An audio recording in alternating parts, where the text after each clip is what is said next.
Hello students, हमने physics के पिछले वीडियो में गाउस का नियम और उसके अनुप्रयोग चैप्टर नंबर 2 शुरू किया था और उसमें हमने विद्युत फ्लक्स के बारे में, सतत आवेश वितरण के बारे में और गाउस का नियम और गाउस के नियम के कुछ महत्वपूर्ण तथ्यों के बारे में बात की थी।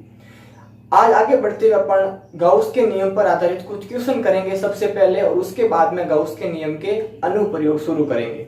तो हम सबसे पहले बात करते हैं क्वेश्चन की। तो सबसे पहला क्वेश्चन क्या है कि हमारे पास एक घन है और इस घन के केंद्र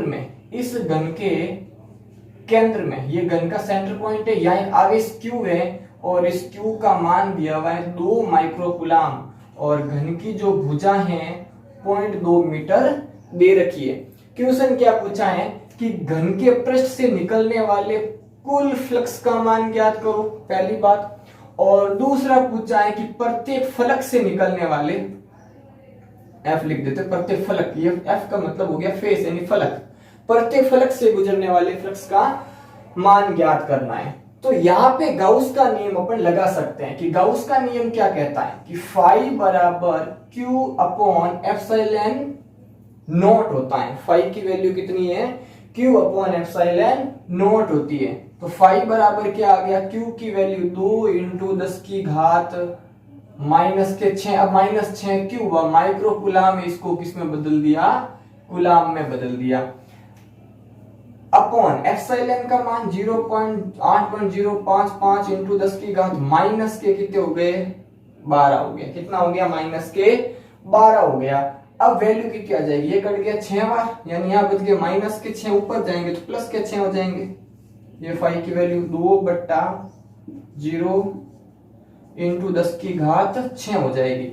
ये जो वैल्यू आएगी ये किसकी आ जाएगी? फाई की आ जाएगी। इसको अपन सोल्व करेंगे तो पहला क्वेश्चन तो इतना सही था जो यहाँ पे अपने सोल्व हो जाएगा। इस चीज का ध्यान में रखना है। तो पहला ये क्या आया है? नेट आ गया, एफ फाई नेट आ गया। ये क्या आ गया? Phi net. अब पूछा है प्रत्येक फलक से, तो प्रत्येक फलक किस शेप की है?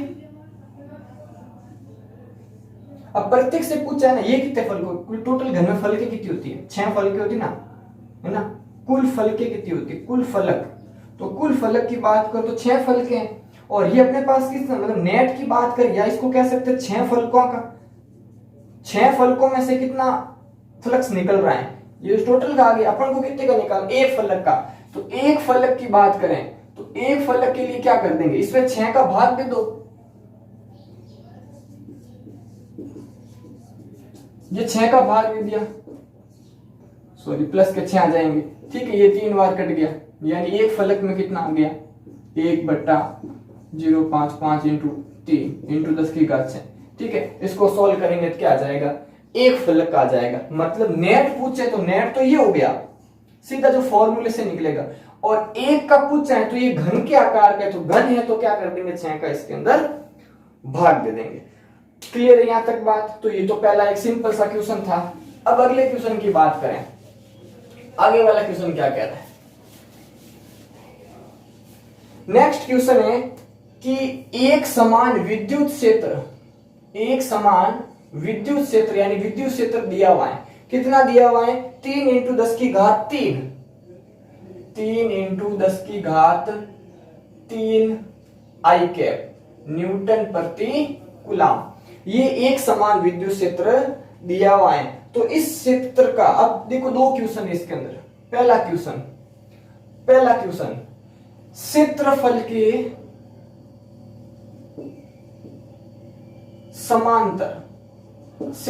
के समांतर फाई की वैल्यू ज्ञात करनी है। दूसरा क्वेश्चन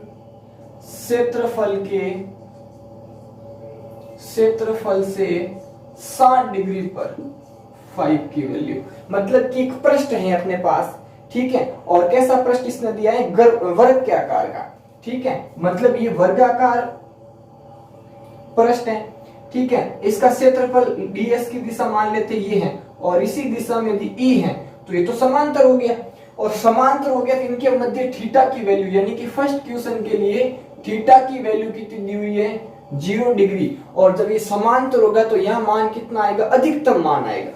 ठीक है। और फिर पूछ रहा है 60 डिग्री, मतलब कि क्षेत्रफल से 60, मान लो क्षेत्रफल ऐसे है और ये की दिशा इस प्रकार मान ली जाए तो ये थीटा हो जाएगा 60 डिग्री। मतलब इस सवाल के लिए थीटा की वैल्यू कितनी दे दी है, 60 डिग्री दे दी है। अब क्या चाहिए अपन को, डीएस चाहिए होगा, क्षेत्रफल निकालना है, वर्गाकार दिया हुआ है तो भुजा चाहिए वर्ग की। तो यहाँ भुजा अपन को दी हुई है वर्ग की भुजा, और वर्ग की भुजा कितनी दे दी, 10 सेंटीमीटर। 10 सेंटीमीटर का मतलब क्या हो गया, 10 इंटू 10 की घात -2, इसका मतलब कितना हो गया 0.1 मीटर। 0.1 मीटर ये भुजा आ गई अपने पास। अब निकालना क्या है, पहले ए की बात करें। ए में अधिकतम फ्लक्स, थीटा का मान कितना 0, यानी कि cos 0 की वैल्यू 1, तो फाई की वैल्यू की हो जाएगी ईडीएस हो जाएगी।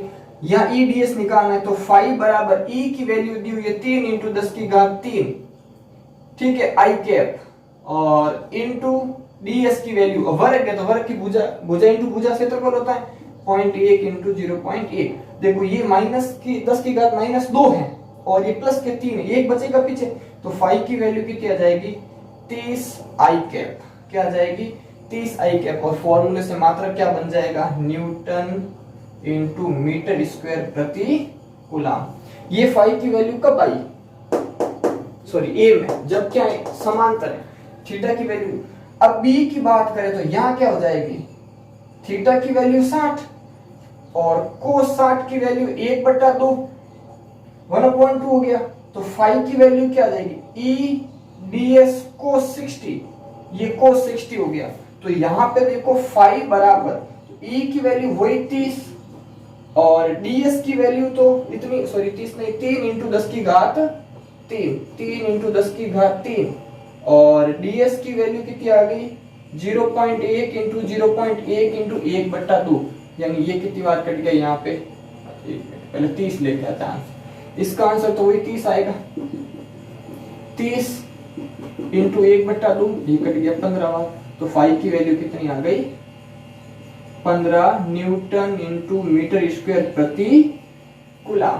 ये फाई की वैल्यू कब आई, जब क्षेत्रफल से कितने डिग्री पर है, 60 डिग्री के एंगल पे है, और समांतर यानी कि थीटा कितना था 0 डिग्री था, तब ये वैल्यू आ गई। यहां तक बात है क्लियर, ठीक है। तो ये दो क्वेश्चन हमने देखे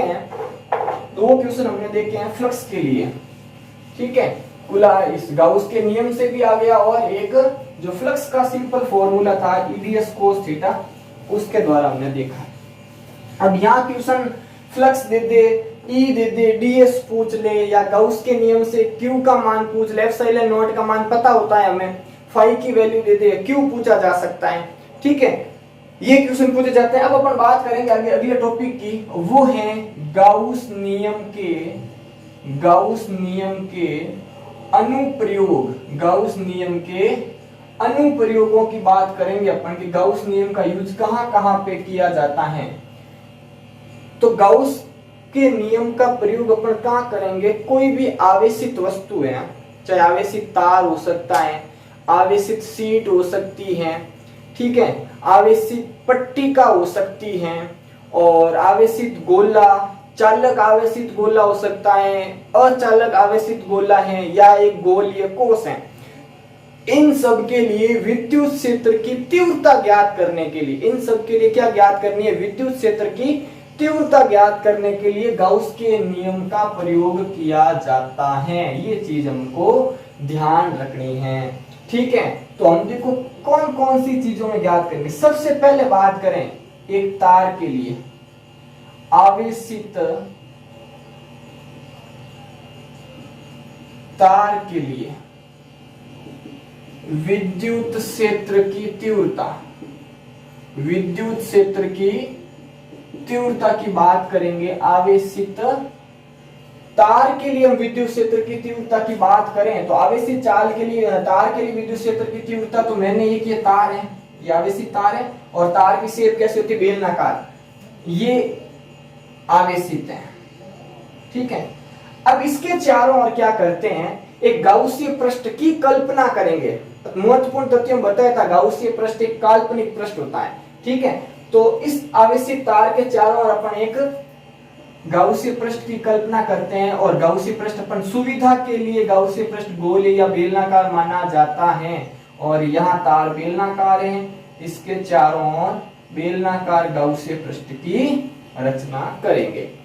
ठीक है, अब इस गाउसीय पृष्ठ में 3 अल्पांश बिंदु मानते हैं। यहाँ क्षेत्रफल मानेंगे, एक ये, यहाँ पे एक क्षेत्र मान लिया, एक ये क्षेत्र मान लिया, और ये क्षेत्र, तीनों ही क्षेत्र बराबर है। ठीक है, ये क्षेत्र S1, ये S2, ये S3 मान लेते हैं, 1 2 3। ठीक है, ये मान लिया। विद्युत क्षेत्र की तीव्रता इस तरफ है, बाहर की ओर निकलेगा, विद्युत बल रेखा बाहर की तरफ जाएगी। ठीक है, और इसकी दिशा n कैप मान रहे हैं अपन, क्षेत्रफल की दिशा, इसकी दिशा n कैप की दिशा नीचे की तरफ, और इसकी दिशा n कैप की ऊपर की तरफ है।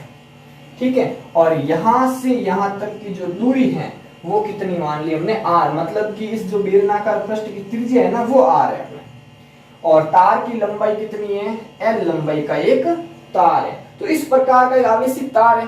इस आवेशित तार के लिए विद्युत क्षेत्र की तीव्रता ज्ञात करनी है, तो देखो किस प्रकार होगी।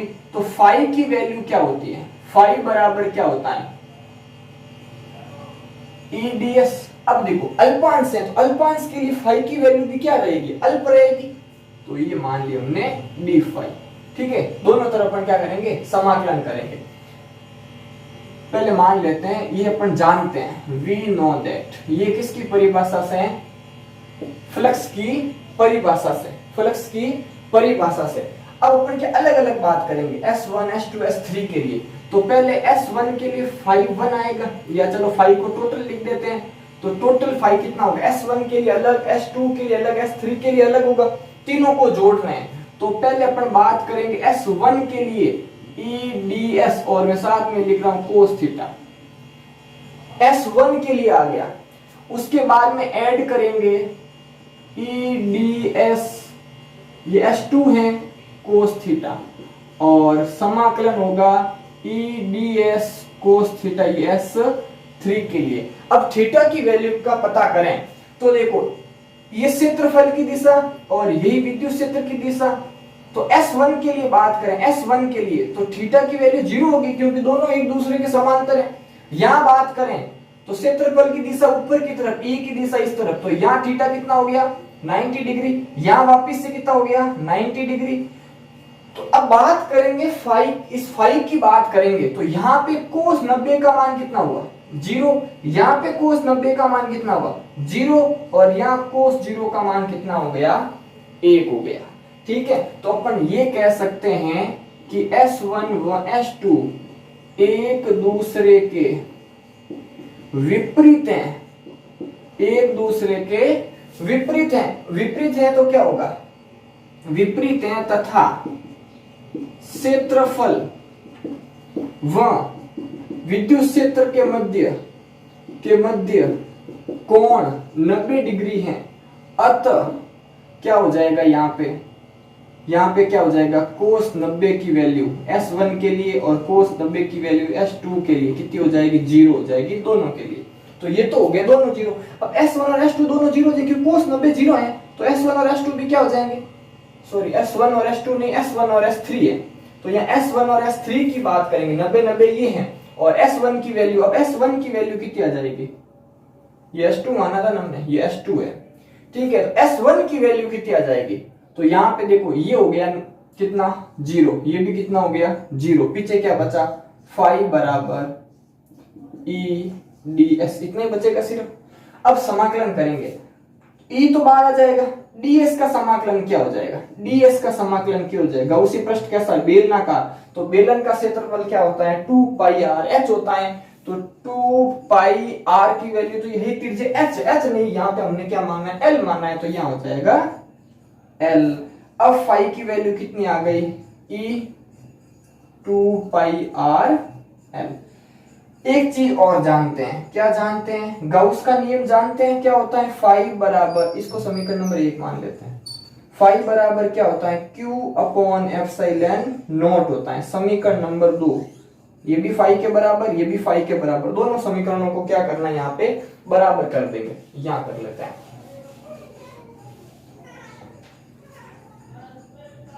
ई 2 pi R L, equation number 1 and 2 is equal Q upon epsilon naught, E को इधर रखेंगे बाकी सबको उधर भेज दिया, तो Q upon epsilon naught 2 pi R L, ये आ गया। अब हम जानते हैं कि क्यू अपॉन एल जो है वो लैम्डा होता है, और लैम्डा क्या है, रेखीय आवेश वितरण है, सॉरी रेखीय आवेश वितरण घनत्व, रेखीय आवेश घनत्व। तो इसकी जगह ये मान रख देंगे, तो E बराबर क्या हो जाएगा, lambda upon 2 pi R epsilon naught, ठीक है। और यहां अपन बात करें तो E समानुपाती आएगा 1 अपॉन आर के, मतलब कि व्युत्क्रमानुपाती है आर के। अब देखो यहां ग्राफ पूछा जाएगा, यहाँ पे ग्राफ पूछा जाएगा, क्या ग्राफ आएगा, देखो ग्राफ की बात करते हैं इसमें। तो सबसे पहली बात, ग्राफ एक तो पूछा जाएगा E तथा R के मध्य ग्राफ, दूसरा पूछा जाएगा E तथा 1 अपॉन R के मध्य ग्राफ। तो ये किस प्रकार बनेगा, R और E के लिए ग्राफ कैसा बनेगा, तो ये व्युत्क्रमानुपाती है, E व्युत्क्रमानुपाती R, तो व्युत्क्रमानुपाती के लिए ग्राफ तो ऐसा बन गया। अब बात करें 1/r और E के मध्य ग्राफ की, तो ये क्या है, E समानुपाती 1/r है, और समानुपाती के लिए ग्राफ बनता है स्ट्रेट लाइन, ठीक है, ये आ गया। तो ये सबसे पहला क्या था, आवेशित तार के लिए विद्युत क्षेत्र की तीव्रता निकालनी थी, किससे, गाउस के नियम का उपयोग करते हुए। तो ये गाउस के नियम का अनुप्रयोग है, एक अनुप्रयोग ये हो गया। अब बात करते हैं अगले अनुप्रयोग की।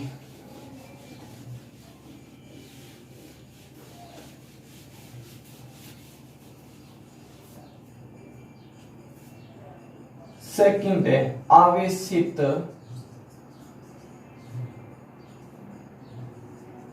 चालक शीट के लिए विद्युत क्षेत्र की तीव्रता। अब आवेशित शीट कैसी होगी, पतली सी शीट है जिसकी मोटाई अपन क्या मान सकते हैं, नगण्य मान सकते हैं। एक और चीज, ये जो आवेशित शीट होगी ये कैसी होगी, अनंत लंबाई की। एक चीज और ऐड करनी है यहाँ पे कि आवेशित चालक अनंत लंबाई की शीट है, अनंत लंबाई की शीट के लिए अनंत लंबाई, इसकी लंबाई क्या होगी यहाँ पे, अनंत होगी, ठीक है, चौड़ाई नियत है। आवेशित है, ये आवेशित कर दिया यहाँ पे, ये हो गई क्या, आवेशित। अब इसके लिए अपन गाउस नियम के पृष्ठ की कल्पना करें, तो गाउसीय पृष्ठ कुछ इस प्रकार का होगा। इसके लिए गाउसीय पृष्ठ मतलब एक शीट है, इसके अंदर से गाउस का पृष्ठ गुजर रहा है, तो बेलनाकार मानेंगे सुविधा के लिए। बेलनाकार या अपन किसका यूज करते हैं, गोलीय। अब ये अनंत लंबाई का है, तो ये पूर्ण रूप से इसको कवर तो कर नहीं सकता गाउस का पृष्ठ, इसको ऐसा नहीं बेलन पूरी ऐसे बना दे, ऐसा नहीं बनेगी, क्योंकि अनंत लंबाई का है, इसकी लंबाई कोई फिक्स नहीं है। अब वही देखो 3 क्षेत्र मानेंगे, S1 ये मान लिया,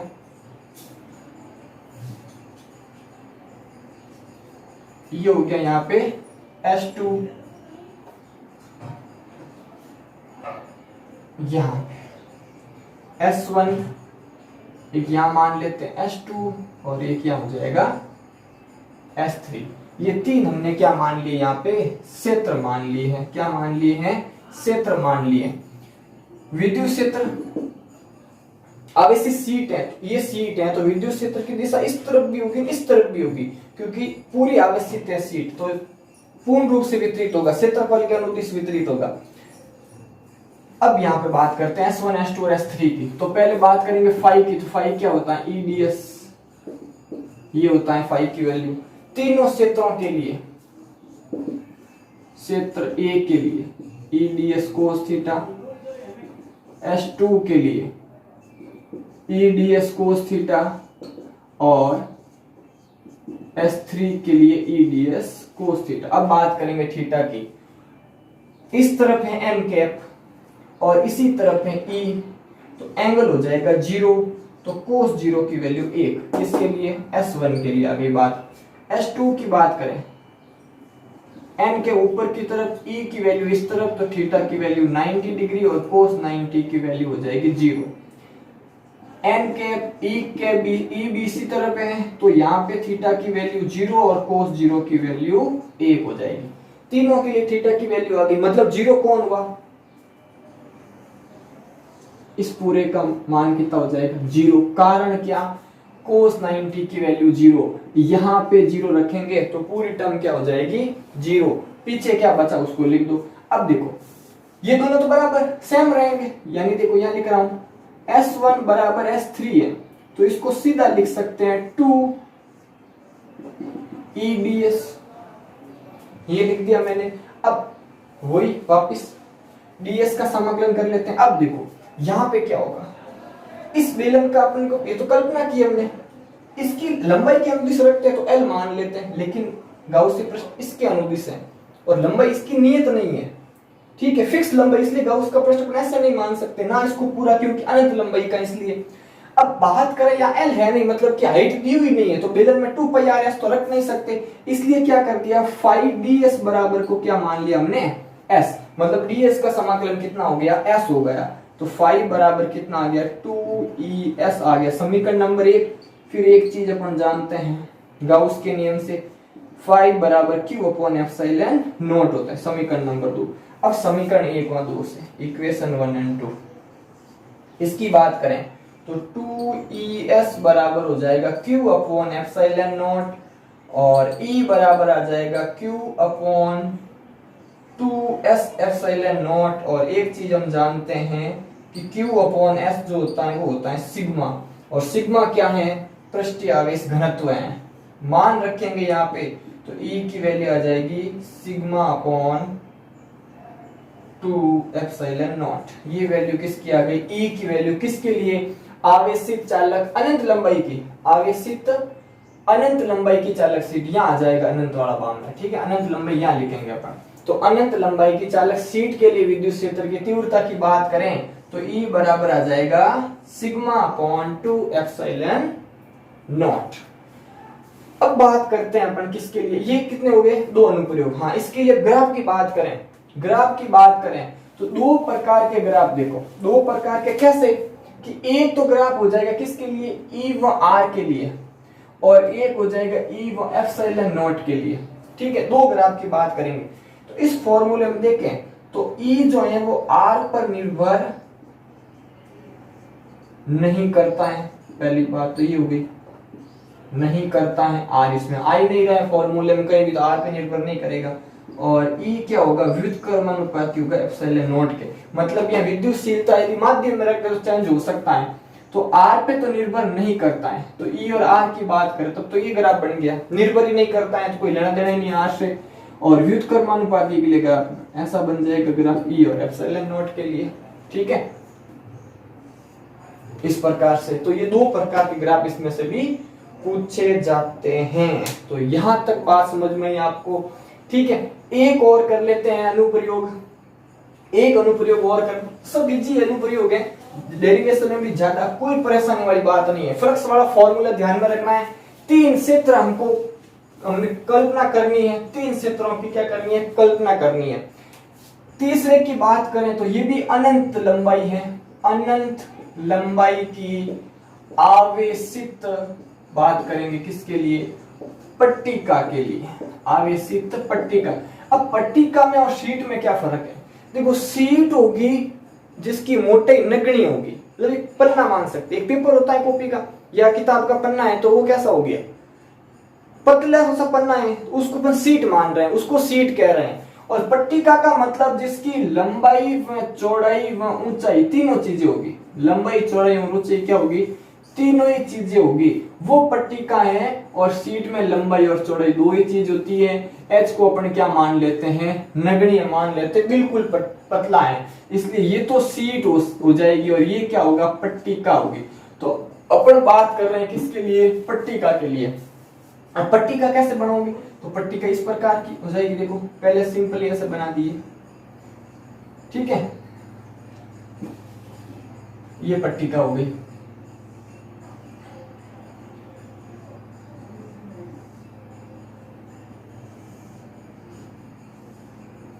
ये क्या है, एक पट्टिका है, ठीक है।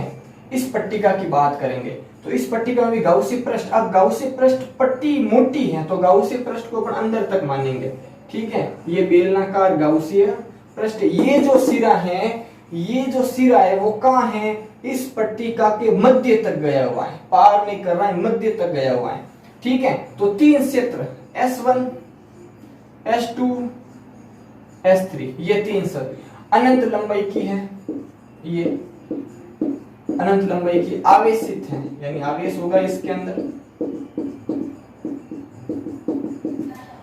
अब विद्युत क्षेत्र की बात करें तो फाई की वैल्यू तो वही EDS।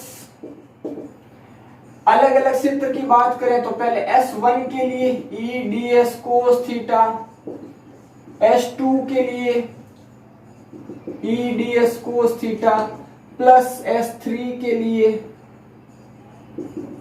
EDS cos theta. ये बात आ गई, S1 S2 S3 तीनों लिख दी। अब थीटा की वैल्यू की बात करें या S1 S2 कितना होगा उसकी बात करें तो यहाँ E की वैल्यू किसी तरफ रहेगी, तो ये तो वापस से वही n कैप 90 डिग्री, यानी कि S2 तो कितना हो गया 0। ये समांतर है E इस तरफ और n कैप भी इस तरफ, तो समांतर है तो थीटा की वैल्यू 0 डिग्री हो जाएगी। ये सिरा की बात करें तो जो S1 है, S1 पर E की वैल्यू कितनी है 0 है, S1 पर E 0 है। यहां पर एंगल की बात नहीं कर रहे हैं, यहां बात करेंगे E की, E है ही नहीं यहाँ पे, E कितना 0, क्योंकि ये मध्य में स्थित है। ये पट्टी होगी इस पट्टिका के मध्य में से, मतलब यहां से बेलनाकार क्षेत्र निकलेगा, बीच में ये पट्टिका आ गई, मतलब ये सिरा कहाँ है अंदर की तरफ है, इसके अंदर की तरफ होगा। अंदर किसी प्रकार का विद्युत क्षेत्र नहीं पाया जाता है क्योंकि आवेश का वितरण सब जिसमें भी होता है पृष्ठ पर होता है, आवेश का वितरण कहाँ होता है पृष्ठ पर होता है, ठीक है। लंबाई, चौड़ाई और ऊंचाई तीनों के अनुदिश होगा लेकिन मध्य में नहीं होगा, ठीक है। तो मध्य में किसी प्रकार का आवेश नहीं है और किसी प्रकार का आवेश नहीं, इसका मतलब E की वैल्यू कितनी हो गई 0 हो गई। तो E 0 है तो S1 भी कितना है 0, तो देखो S1 हो गया 0, S2 भी हो गया 0, ये भी कितना है 0 और ये 0 है। क्यों है ये, क्यों 0 है, क्योंकि E का मान 0 है और ये 0 क्यों है, क्यों थीटा 0 है। अब बात करें फाई की, क्या बच गया S3 बचा है DS cos थीटा, अभी इसको हटा देते हैं क्योंकि ये cos 0 की वैल्यू 1 होती है।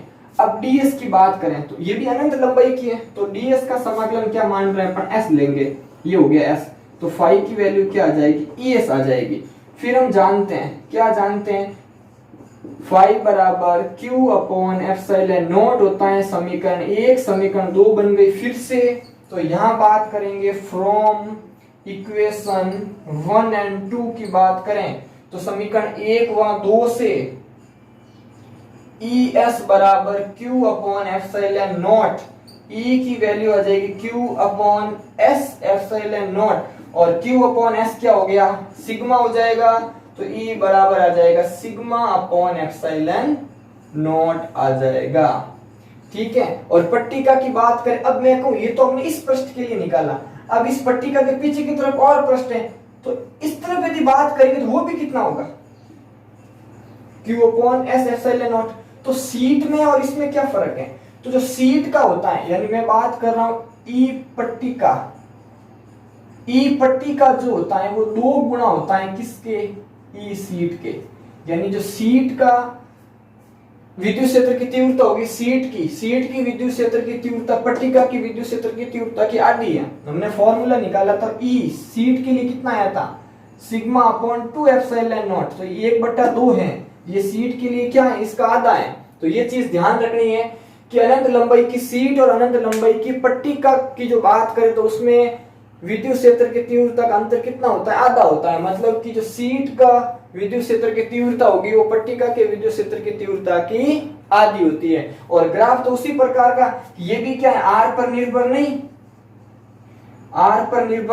नहीं करता है, ई की वैल्यू आर पर निर्भर नहीं करती है और एप्सिलॉन नॉट की व्युत्क्रमानुपाती, तो ग्राफ तो वही सेम बनेंगे कि आर की बात करें आर और ई के लिए तो वो तो निर्भर ही नहीं करता है, और एप्सिलॉन नॉट की बात करें तो व्युत्क्रमानुपाती, तो व्युत्क्रमानुपाती के लिए इस प्रकार का बन जाएगा, ठीक है। इन चीजों का ध्यान रखना है। तो हमने आज गाउस के नियम के अनुप्रयोग किए जिसमें 3 अनुप्रयोग हमने कर लिए, अनंत लंबाई के तार के लिए, अनंत लंबाई की सीट के लिए, अनंत लंबाई की पट्टिका के लिए। ठीक है, अगले वीडियो में अपन बात करेंगे आवेशित गोले के लिए, गोलीय कोष के लिए और अचालक आवेशित गोले के लिए। 3 प्रकार के गोले अपन पढ़ेंगे। अब यहाँ आवेशित कोष का मतलब हो गया खोखला गोला, और चालक गोला है और अचालक आवेशित गोला है, तो ये दोनों कैसे होंगे, ठोस गोले होंगे। तो इनके लिए अपन अगले वीडियो में बात करेंगे। अनुप्रयोग बचे हैं 3 और इनके बारे में बात करेंगे, और इससे पहले वाला वीडियो आप देखोगे तो आपको ये पूरा चैप्टर समझ में आ जाएगा। ठीक है, चैनल को लाइक शेयर और सब्सक्राइब करें। धन्यवाद, थैंक यू।